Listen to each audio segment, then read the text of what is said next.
If you're anything like me, your night goes something like this. After an exhausting day, you brush your teeth, get into your Zelda-themed pajamas, snuggle up in bed, turn the lights off, and then nothing. No, not the good kind of nothing. The literally 10 seconds ago I felt like I would die if I didn't get to my bed, and now I'm perfectly awake kind of nothing. So you try to squeeze your eyes tighter, or maybe I'm just not in a comfortable position. Yeah, that'll solve it.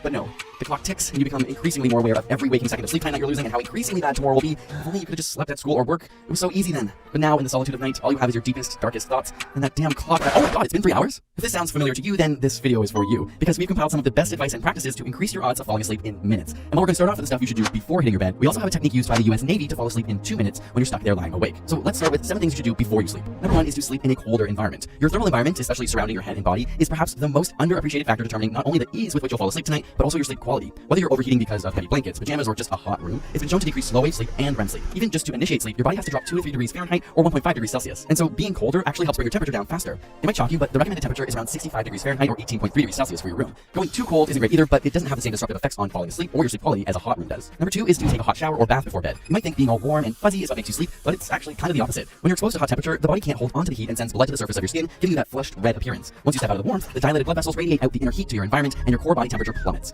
This triggers the body and brain to think it's sleepy time. Number 3 is to put away the clock. Simply having the ability to look at and see the time and find out how much you haven't slept is not helpful and will honestly only stress you out. In fact, time monitoring is strongly linked to stress and waking arousal. 4, you should minimize or avoid caffeine and nicotine. Coffee, colas, some tea, and even chocolate can take as long as 8 hours to wear out fully, and nicotine is a stimulant, so avoid them too late in the day. It's also worth avoiding eating too close to bed. While some studies show avoiding diets that are excessively biased towards carbs will help, it's better to just avoid being too hungry or too full before bed. Number 5, exercising and being physically tired can help you fall asleep faster, but working out 2 to 3 hours before bed can keep you up longer. So earlier in the day is better. And same goes with naps actually. They're great, but don't take them after 3 p.m. or it'll be harder to fall asleep at night. Number 6 is to make sure you're actually relaxing before bed. If you try to sleep and you're wired or on, your brain just won't be ready. A relaxing activity within the hour before bed, like reading, is the perfect ritual to put you in the right mindset. And finally, number 7 is to make sure you're getting sun exposure during the day and minimizing your light exposure during the evening. You've probably been told not to use your screen before bed, which is true, but it's equally as important to get natural sunlight for at least 30 minutes a day if you have problems falling asleep. This helps to condition your body's schedule and trigger tiredness at the right times. So now that we've set up some conditions for optimizing your experience of falling asleep, you're still awake.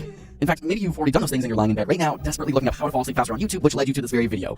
Don't lie. In which case, you have broken rule 7 and not looking at your phone, but I'll forgive you if it was in pure desperation. I mean, I won't complain about the extra view. But in all seriousness, if you're laying in bed after all that, there's a technique that the Navy allegedly used that, if practiced, can literally have you falling asleep in 2 minutes no matter where you are. I say allegedly because the studies are not publicly available, but they claim they were used on fighter pilots who would often make avoidable mistakes as a result of stress and ultimately sleeplessness. In fact, they were designed to allow them to fall asleep even while sitting up. And after 6 weeks, they claim that 96% of the pilots could fall asleep in less than 2 minutes. It goes like this. First, you need to systematically relax each part of your body. Take a deep breath, close your eyes, and begin to focus on your face. Picture every muscle slowly relaxing. If you need help, squish and squint your face first, and then let it relax. Breathe out as you feel your cheeks, tongue, mouth, and jaw relax, even imagining your eyes sinking into their sockets. Then slowly make your way down your body and do the same thing to each muscle group. Tighten and then relax your shoulders, then arms, from forearms to fingers, chest and legs, and finally your feet, all while breathing deeply and focusing on the relaxation. Once you've gone through the whole body, focus on clearing your mind into a meditative state. As thoughts about your day or images pop into your mind, try not to dwell on them and let them pass. Simply thinking through motions can stimulate your muscles to involuntarily contract. Much like meditation, don't let the thoughts consume you. Try to focus on breathing in and out. Or you can visualize yourself in a calming location, like on a warm summer's day in a hammock, swaying slowly back and forth. If you can't stop your thoughts, they suggest repeating don't think, don't think, don't think for 10 seconds. It may sound silly or fairly simple, but it's the practice that makes perfect. And anecdotally, online people have found it to work after dedicating time to it. But the key, like most things, is to consistently practice each night. It won't be a simple solution on your first night, but weeks in, you'll be much more likely to fall asleep instantly, assuming you don't have a sleep disorder or other condition. Now, there is one more suggestion that is considered the single most important tip to falling asleep immediately, and if you can't follow any others, follow this. Go to bed and wake up at the same time of day, no matter what. Even weekends. I know, it sucks, but we're creatures of habit, and if you want to be able to fall asleep immediately, getting a good routine will set up your body to literally work like clockwork. And after all that, if you still can't fall asleep, don't lie awake in bed. Studies show that not falling asleep for an extended period of time causes anxiety and only makes things worse. So just get up and do a relaxing or slightly boring activity until you feel sleepy.